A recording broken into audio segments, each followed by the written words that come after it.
गुरु प्यारी सास संगत जी, राधा स्वामी जी।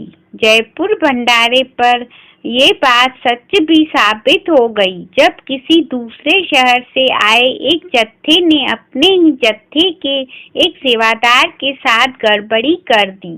और जब ये बात बाबा जी तक पहुंची तो बाबा जी खुद उस सेवादार से मिलने पहुंचे और सेवादार को तसल्ली दी। सास संगत जी, जब भी बाबा जी के भंडारे होते हैं तो उसके लिए दूसरे शहरों से बहुत सारे जत्थे सेवा के लिए आते हैं और भंडारे वाले दिन सेवादारों की ड्यूटी सेंटर के बाहर बहुत दूर दूर तक लगाई जाती है, जिससे कि आने वाली संगत को सेवादार सेंटर तक भेज सकें। हम सब अक्सर देखते हैं कि जब हम भंडारे पर घर से निकलते हैं तो सेंटर पर पहुंचने से पहले 25-30 किलोमीटर पहले ही हमें बाबा जी के सेवादार सड़कों, ट्रैफिक कंट्रोल करते हुए और संगत को रास्ता बताते हुए देखने को मिल जाते हैं। जयपुर भंडारे पर भी बहुत सारे जत्थे सेवा के लिए पहुंचे थे और सेवादारों को उनकी ड्यूटी समझाकर उन्हें सेवा वाली जगह पर भेज दिया गया। एक जत्था जो कि किसी दूसरे शहर से जयपुर भंडारे पर पहुंचा था और इस जत्थे में पहली बार सेवा करने पहुंचा एक भाई भी था। ये भाई अपने शहर के सेंटर में तो सेवा करता था, लेकिन जत्थे के साथ पहली बार भंडारे पर सेवा करने के लिए गया था। इस भाई की ड्यूटी सेंटर से 22-23 किलोमीटर दूर एक बस स्टॉप पर लगा दी गई, जहां से इस भाई को संगत को सेंटर पर जाने वाली बस में बिठाकर सेंटर तक भेजना था। जब ये भाई सेंटर से अपनी सेवा को अच्छे से समझकर निकल रहा था तो इसने अपने जत्थे के साथ आए दूसरे सेवादारों को कहा कि भाई जब सेवा खत्म हो जाए तो मुझे भी फोन कर देना, फिर मैं भी सेंटर में जाकर बाबा जी के दर्शन कर लूँगा।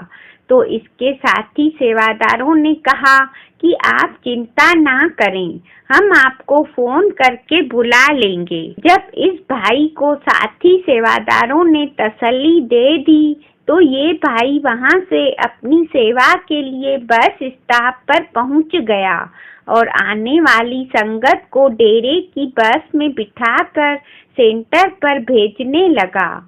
इधर जब सारी संगत सेंटर में पहुंच गई तो इस भाई के जत्थे के साथी सेवादारों के लिए सेंटर से चाय और लंगर भिजवाया गया, लेकिन साथी सेवादारों में से सब भूल गए कि इनका एक सेवादार भाई अकेला और थोड़ी दूरी पर सेवा कर रहा है। साथी सेवादारों ने चाय, लंगर आदि किया और उसके बाद जब सत्संग खत्म हो गया तो दोपहर बाद बाबा जी ने जत्थों को दर्शन दिए, लेकिन उस अकेले सेवादार भाई की किसी को खबर ही नहीं थी। सब लंगर खाने और दर्शन करने में इतने व्यस्त हो गए कि अपने सेवादार भाई को बुलाना ही भूल गए। इधर वो सेवादार भाई सुबह से शाम तक वहीं बस स्टॉप पर बैठा रहा।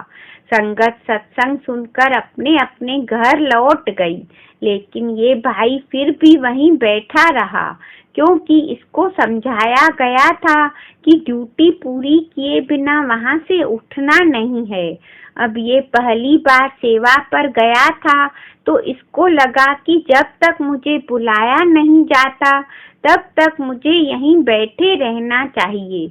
इसी सोच के साथ ये भाई वहां बिना कुछ खाए पिए सुबह से शाम तक बैठा रहा और मन में सोचने लगा कि ये कैसी सेवा है।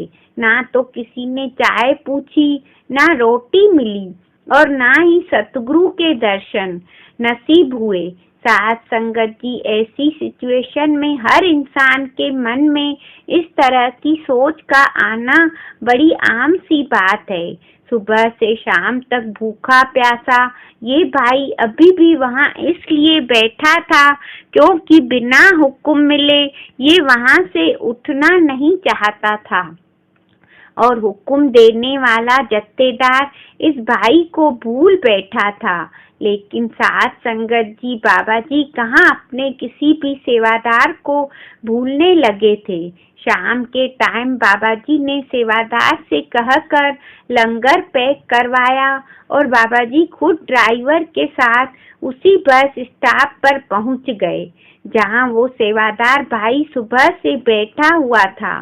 बाबा जी की गाड़ी उस सेवादार के सामने जाकर रुकी, लेकिन सेवादार भाई पहचान ना सका कि ये किसकी गाड़ी है। सेवादार भाई को लगा कि शायद कोई रास्ता पूछना चाह रहा है, तो सेवादार भाई अपनी जगह से उठकर बाबा जी की कार के पास चला गया और जैसे ही उसने कार के अंदर देखा तो वो हक्का बक्का रह गया और बड़ी ही हैरानी के साथ बाबा जी को देखने लगा। उसकी आंखें तो विश्वास ही नहीं कर रही थी कि ये बाबा जी हैं, लेकिन उसका मन विश्वास नहीं कर पा रहा था क्योंकि ऐसा होने की तो इस भाई ने कल्पना भी नहीं की थी। अब ये भाई हैरानी के साथ देख ही रहा था कि बाबा जी बोल पड़े। बाबा जी ने कहा कि क्या बात है बेटा, तूने लंगर नहीं करना था क्या? जब बाबा जी की आवाज सुनी तो इस भाई के मन को भी यकीन हो गया कि ये बाबा जी हैं। बाबा जी को देखकर भाई के आंसू निकल आए। बाबा जी ने कहा कि बेटा, तू सुबह से यहाँ बिना कुछ खाए पिए बैठा है, क्या तुझे भूख प्यास नहीं लगती? सेवादार भाई ने रोते हुए कहा कि बाबा जी, मुझे पता ही नहीं लगा कि मेरी सेवा खत्म हुई है या नहीं। मैं जत्थे के साथ पहली बार आया हूँ और जत्थेदार ने कहा था कि वो खुद मुझे बुला लेंगे और मैं उन्हीं के बुलाने का इंतजार कर रहा हूँ।